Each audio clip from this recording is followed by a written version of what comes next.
quem não tá sabendo, nosso querido João Carvalho anunciou que vai fazer um hiato, né? E aí fica em aberto em quanto tempo? Na criação de conteúdo. Influenciadores também comentaram sobre isso, e eu acho que aqui os meus centavos de colaboração podem ser muito úteis, porque ele vai nos mostrar um pouco da precarização do trabalho do criador de conteúdo, mesmo para canais grandes, que é uma das grandes falácias ditas por quem não sabe tanto, ou talvez escolha por não falar a verdade sobre o que é trabalhar e viver de conteúdo.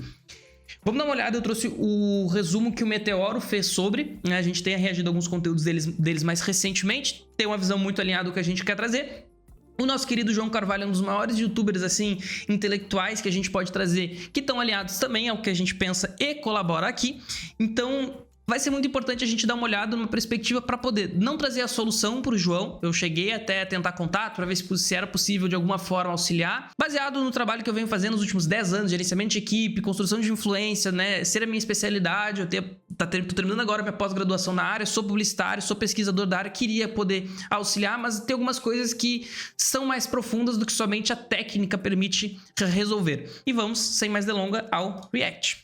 João Carvalho, do canal Assim Disse o João, vai parar de produzir conteúdo. Pois é, daí fica a pergunta. O trabalho para as Big Techs é insustentável? Vamos conversar um pouquinho sobre isso com o Pedro Zambarda aqui no Plantão do Meteoro. A estética do Meteoro é sempre muito boa, né? Adoro o Pedro, cara, inclusive. Não é o primeiro... insustentável. Não é o Acabou. primeiro criador. É insustentável, acabou.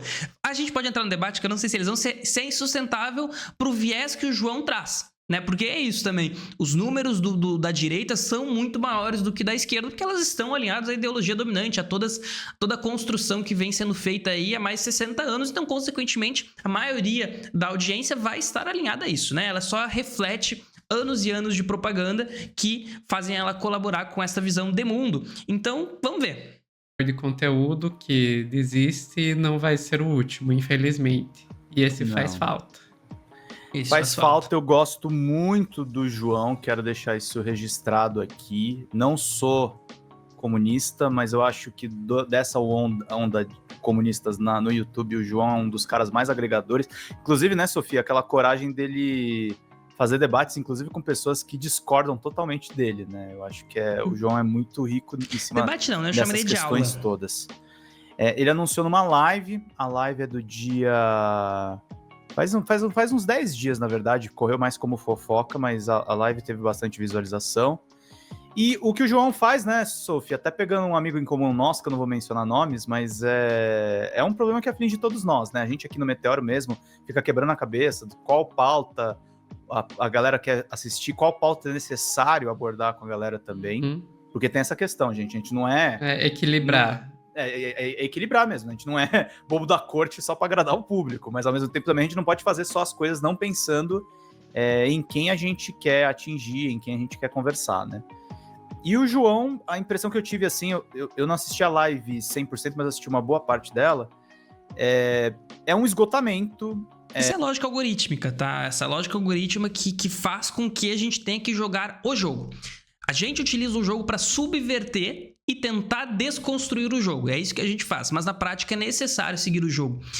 Esse balanço que eles fazem é ainda mais necessário quando o modelo de conteúdo utiliza muito tópicos quentes, né? Então, que nem a gente tá falando aqui, a gente reagiu a um canal tipo do Meteoro, né? Que era do Álvaro, que foi quem criou o Meteoro junto, mas não tá mais lá. E ele também, prioritariamente, tem falado de temas quentes, porque... E é um dos grandes problemas, né? De se propor a falar de temas quentes é porque tu acaba ficando nesse limbo. Eu sempre coloco que uma estratégia para não passar por isso é ter uma construção de um conteúdo mais atemporal. Então, ter um formato que não dependa tanto da noticiabilidade do que tu tá trazendo. Claro que isso vai trazer um crescimento mais rápido, tu falar do tópico quente, né? Estamos literalmente fazendo isso neste momento. Mas que tu possa, em certo momento, migrar para um outro conteúdo que tu não fique somente à mercê dessa lógica. Porque a lógica algorítmica, ela te necessita que tu construa conteúdos sobre tópicos quentes, mas também ela te necessita porque esses tópicos quentes, eles têm relevância. E tu pode tentar migrar esta relevância para alguns conteúdos que não sempre estão associados aos tópicos quentes. E claro que isso não te impede, agora quer dizer que eu entrei e vou só fazer conteúdo muito bom, não sei o que, vou fugir dessa lógica. Não, tu ainda vai estar à mercê dessa lógica, porque essa lógica ela não te olha como uma pessoa, um ser humano que cria conteúdo, que trabalha com isso. ela só te enxerga como uma ferramenta, que é uma ferramenta que precisa disponibilizar o máximo de conteúdo na melhor qualidade possível, no maior volume possível, no menor tempo possível. O problema da plataforma pagar também cada vez menos, da gente depender. Por isso, tornem-se membros aqui do Meteor Brasil, é muito importante. Isso aí ainda mais pro lado da esquerda que não tem tanto volume, porque é que a gente critica, mas o Google fica com 45% de todos os anúncios gerados aqui por qualquer canal. Por que fica com 45%? Né? É um monopólio. Na prática, a gente pode concluir e chegar, porque não adianta muito que a gente fazer no curto prazo. É um monopólio. O que a gente pode fazer é se organizar e reivindicar uma relação diferente. Mas a gente tem muita etapa até conseguir fazer essa reivindicação. Mas sim, cada vez menos e nada indica que vai mudar. Inclusive para as pessoas que trabalham aqui, é importantíssimo que vocês façam isso. É mais a dependência que a gente está de comunidades que nos financiem, porque assim, as Big Techs, elas dão muito pouco retorno e o YouTube ainda é uma plataforma que remunera melhor o criador de conteúdo. Instagram nem paga. Porque os demais... Você TikTok vai falar paga com galera miséria. que trabalha com TikTok, com Twitch Instagram, paga miséria, Facebook dependem paga que miséria. as marcas, que as empresas financiem. Aí Por o isso, cara, inclusive, que estamos no YouTube. É muito difícil. O YouTube ainda tem um sistema de AdSense razoavelmente isento, mas cada vez pagando menos, e é muito, muito complexo. Isento, e eu queria trazer o vídeo do João, né? Isento mais ou menos. Meio que reagir. Nada das Big Techs está isento, tá? Da ideologia que eles operam. Também é o que ele falou, que eu acho que é importante aqui, ao invés da gente ficar na fofoca, trazer o que ele falou de fato. Eu tô virando para vocês e falando, eu estou parando um tempo e espero que isso não seja um adeus, eu espero que isso seja um até breve. Por enquanto não é um adeus, mas com certeza é um até breve. Saca? É isso que eu tô falando. Se eu vou conseguir voltar em junho, ou se eu vou conseguir voltar em julho, ou se eu nunca vou conseguir voltar, meu irmão, o tempo me dirá. Quem vai se fuder brutalmente com isso num primeiro momento sou eu, o Rafael e a Nuni. Por quê? E aí, eu quero falar de duas coisas trabalhadores que aqui, fazem o canal acontecer. Um canal desse tamanho, feito somente por 3 pessoas, mostra um pouco como a precariedade do trabalho em uma ala mais progressista. E aqui, talvez utilizar progressista para os camaradas seja errado, tá? Mas vamos lá, um viés mais radical só mostra como também é mais difícil ainda, numa lógica já de precarização, é ainda mais extremo tu criar um conteúdo desalinhado com a ideologia dominante, com um conteúdo contra-hegemônico. Eu coloquei 2 tópicos, o que vai continuar e o que não vai continuar. Não acho que hoje é feito tudo que é possível, tá? Esse é o ponto até que eu tentei mandar pro João, mandei para outros camaradas. Ainda dá para fazer mais, ainda tem outras formas que permitam monetização melhor e tudo mais, porque não adianta. É isso que a gente vive hoje. Pra gente se organizar dentro do mundo que a gente vive hoje, a gente precisa usar as regras do mundo de hoje. Mas é aquela lógica, né? Se tá sendo feito, já tá bom, né? A gente não vai criticar, a gente vai tentar ajudar, mas não criticar. Mas se é o fim do trisal ou se não é o fim do trisal, tá? Eu vou falar primeiro do Rafa e da Nuni. Eu poderia... Nossa, Preta, hoje não, Benzinho. Fica quietinha no seu canto, Tadinho, tá, Benzinho? Pai vai empurrar a cadeirinha, você vai ficar lá no canto, você vai ser muito bem comportada hoje, que hoje eu não dou Tadinho conta. do João. Dá pra ver que tá mal, né? O que eu tava falando? Tava falando do Rafa e da Nuni. Eu poderia, muito bem, assim como eu fiz no ano passado, quando a Yasmin teve um AVC aqui em casa, que eu não sabia quando eu ia voltar, tal, mas eu sabia que eu ia voltar.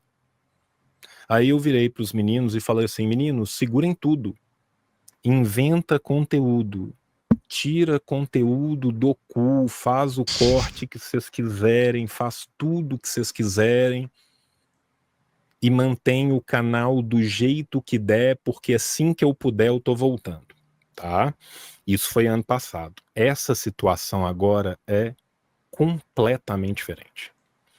Essa é uma situação que eu cheguei num ponto que eu falei assim, eu não dou mais conta, eu preciso de estar vivo, se eu não estiver vivo, eu não faço mais porra nenhuma, eu não sei quando que eu vou voltar, eu não sei se eu vou voltar, mas o que eu posso garantir é que se eu voltar, eu não voltarei da mesma forma que eu fiz antes.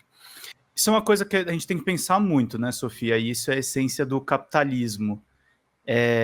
Eu não sei se estarei vivo. Trabalho não deveria ser para isso, né, gente? Estar vivo deveria ser uma coisa, na verdade, garantida para todos nós. E o trabalho é somente um meio de aproveitar, de viver, né? Como a gente está na mão da plataforma, que cada hora decide se a gente vai para lá ou se a gente vai para cá, é óbvio que a pessoa chega uma hora que ela não aguenta mais. É uma lógica muito difícil. Não... Criadores de conteúdo, mais que a gente possa criticar, e eu sempre vou criticar, né? A gente não vai comparar as dificuldades físicas do nosso trabalho com outros. É claro que é mais difícil, é mais perigoso outras profissões, mas isso não quer dizer que também há riscos relacionados à nossa profissão. Criadores de conteúdo, aí sim, em problemas mentais comparados com outras profissões, está entre uma das carreiras que mais sofre com esse tipo de situação de saúde. Isso nos mostra algo, né? Eu acho que a gente ainda precisa fazer um debate muito profundo sobre o que é ser criador de conteúdo. Tá completamente destoado da realidade o que virou ser criador de conteúdo, porque foi uma construção ideológica feita por, assim como é alinhado às outras lógicas que estão alinhadas à plataformização, é passado para ser criador de conteúdo. Tu vai ser teu próprio chefe, tu vai empreender digitalmente, tu vai ser teu próprio patrão, então tu vai poder dizer se tu trabalha muito, trabalha pouco, tu vai ter a liberdade, que é uma liberdade completamente fictícia, porque na prática, se tu tem a liberdade de trabalhar entre 11 ou 12 horas, eu prefiro uma lei que me obrigue pelo menos a trabalhar somente 8 horas. Porque dar a liberdade não quer dizer que ela vai ser verdadeira. Porque tu dizer, olha, tu pode escolher quando tu trabalha ou não, mas se tu não trabalhar 12 horas, tu não sobrevive, não há liberdade na prática, né? É uma visão idealista da coisa. E as plataformas hoje é exatamente assim. Tem uma pesquisa que eu ainda questiono o tanto que ela diz, mas ela aponta que 40 milhões de brasileiros querem ser criadores de conteúdo. Vocês realmente acreditam que 40 milhões de brasileiros têm essa determinação porque eles gostam de criar conteúdo, gostam do audiovisual, gostam de contar histórias, gostam de se comunicar? Ou porque isso é apresentado como um caminho rápido e fácil para os problemas sistemáticos que aparecem na frente dessas pessoas? E aí tem gente que capitaliza, né? Vende cursos dizendo, olha, crie conteúdo e trabalhe 3 horas por dia e fique rico. Vocês sabem do que eu tô falando. O que a gente tenta aqui todo dia é desconstruir essa narrativa. E é claro que ela vai estar desalinhada à maioria das pessoas que querem contribuir para o aumento dessa percepção sobre este trabalho. Mas o que a gente defende aqui todo dia é que é um trabalho feito por trabalhadores que precisa ser regulamentado, tem suas reivindicações, tem suas necessidades, tem seus pontos positivos, tem seus pontos negativos. E hoje o que a gente vê é até esse reflexo do João. E por que o YouTube, qualquer plataforma, não se preocupa que tem um canal de 200 mil parando de postar? Porque para a plataforma, 200 mil seguidores não é nada. A plataforma vai continuar tendo seus bilhões de visualização, porque o algoritmo é tão potente que ele simplesmente vai alterar. Então, veja aparecer o vídeo do João, vai aparecer de outro criador, é um exército industrial de reserva escalado, né? Assim, é ainda maior, porque tem 20 milhões de vídeos sendo publicados no YouTube todo dia. Então, acho que ele vai se importar com um indivíduo, João. Se o João tá vivo, morto, se ele vai continuar postando ou não para a plataforma, tanto faz. Tanto faz se o João se dedicou 5, 6, 7, 8 anos para criar conteúdo, para construir uma comunidade, para construir uma audiência, ter uma relevância, ser um cara importante no debate público. Tanto faz para a plataforma. Tanto faz para a plataforma se tu tá vendo ali um vídeo que vai te ensinar a um pensamento crítico, vai te possibilitar daqui a pouco mudar de vida, ou se tu tá vendo uma baboseira, porque tanto faz. Para a plataforma, se tu tá vendo a tela onde tem anúncio, a plataforma está satisfeita. E somente por isso que é possível fazer conteúdo contra-hegemônico dentro dessas plataformas, porque dá dinheiro para elas. A partir do momento que a gente tem muito claramente um anunciante dizer, olha, eu não quero passar anúncio nesses canais de esquerda, acabou pra gente nas plataformas. Eu não recrimino de forma nenhuma. Porque daí a gente não vai estar alinhado nem um pouco o interesse algorítmico da plataforma de nos dar visualização. Hoje ainda tá, porque eles não têm essa distinção. Mas futuramente, se chegar neste ponto, por exemplo, que talvez chegue, a gente pode estar vendo assim, porque daí a plataforma vai ter interesse algum em que o nosso conteúdo seja veiculado, porque se não tem anúncio, é tempo que o usuário está na plataforma e não está gerando lucro para ela. Então, Dane-se, não quero, tô nem aí. Nós não estamos vivendo um espaço democrático de fala, como era teorizado no início da Web 2.0. Agora todo mundo vai poder falar com todo mundo, ter alcance. Na prática, a gente está vendo uma centralização de novo, e que pode estar aumentando ainda mais essa centralização a longo prazo, porque é isso, pequenos canais são engolidos por canais grandes, que centralizam as visualizações. 85% das visualizações no YouTube ficam com menos de 3% dos canais. O João Carvalho de estar pensando em deixar para lá as coisas, porque é muito difícil esse trabalho aqui, gente. Vocês veem até pelo trabalho que eu e a Sofia a gente faz. Eu trabalho em mais de um canal, inclusive. Tem que ser Então, precarização, assim, a vida isso é de produtor de precarização. conteúdo não é fácil, turma. Eu digo Não para é vocês fácil. de cátedra. Não é fácil.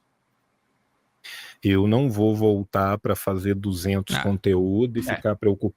Isso aí é outra coisa, né? Que daí a gente tem que debater e talvez fique para outro parte 2 desse corte aqui. Mas é uma precarização muito, muito grande, tá? E assim, isso tudo contando que imagina toda essa pressão que a gente sente no trabalho. Qualquer pessoa aí que se relaciona minimamente com outra pessoa que trabalha sabe que todo mundo tem dificuldade, que ir pro trabalho às vezes é difícil. E aí pensa se fosse o teu trabalho, tu precisar performar na frente de milhões de pessoas. Não deixaria ainda mais difícil?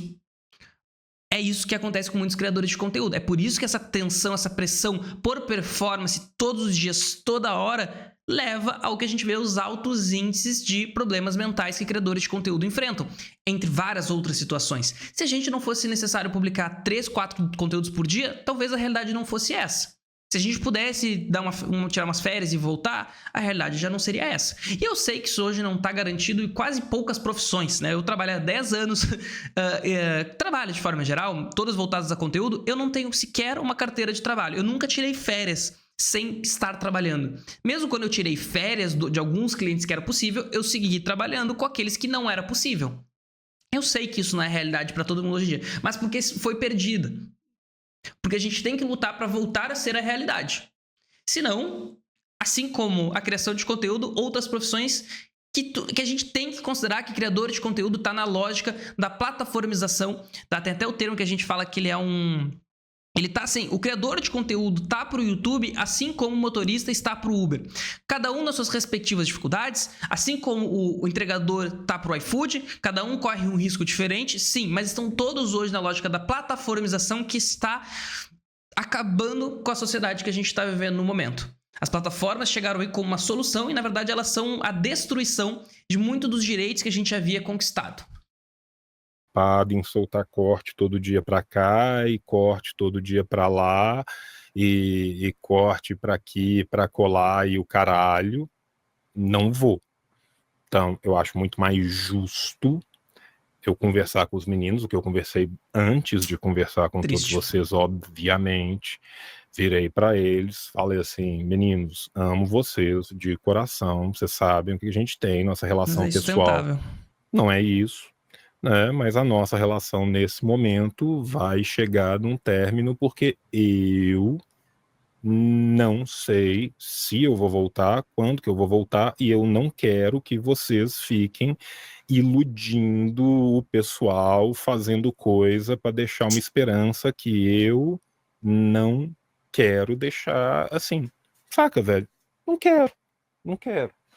Saca? Porque eu podia muito bem virar pros meninos e... Eu vou parar por aqui, porque senão a gente vai ficar muito longo, mas eu acho que é um dos debates que precisa ser feito, a questão do formato de conteúdo, tá? Esse formato de fazer ao vivo, ele traz uma pressão muito maior e que, assim, do jeito que... Ele, claro, ele tem seus pontos positivos, não entenda errado, ele permite uma conexão que outros não existem, tá? Mas essa exigência do estar ao vivo, muito mais horas do que viram conteúdos atemporais, porque, por exemplo, eu faço ao vivo aqui para 2, 3 pessoas...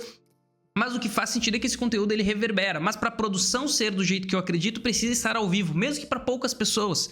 Porque isso traz ele muda a dinâmica que eu sei, olha, isso aqui está e vai ser disponibilizado na internet, eu preciso performar. Só que isso traz um peso que eu acho que esse formato de live utilizado pela maioria dos camaradas é muito exigente mental e do corpo. Claro que o algoritmo ama ele. Mas não parar, né? Porque aí já tá o problema quando a gente começa a olhar a realidade da criação de conteúdo.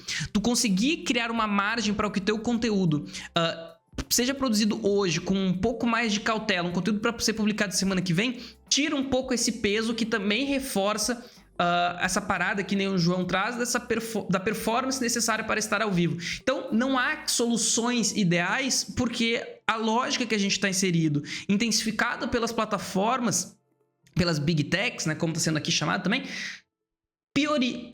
piora toda essa situação. Mas ainda há formas melhores de lidar para tentar segurar um pouco as pontas até que se passe por uma situação melhor. Infelizmente, é isso que a gente está lidando hoje. Mas aí, volto a dizer, é o criador de conteúdo, é o entregador, é o motorista de Uber, é várias formas do que a gente está se relacionando hoje como sociedade que estão sendo impactadas pelas plataformas de forma geral. Eu vou deixar esse corte por aqui, porque senão a gente tem mais 10 minutos de conteúdo. Eu falei um monte, tu chegou até aqui. Assiste outro conteúdo que o YouTube tá te recomendando, porque provavelmente tu vai gostar deste conteúdo aqui do nosso canal. Esse mesmo canal que a gente fala todo dia de criação de conteúdo, comunicação, política, e tu pode te inscrever clicando aqui. Um beijo e até o próximo.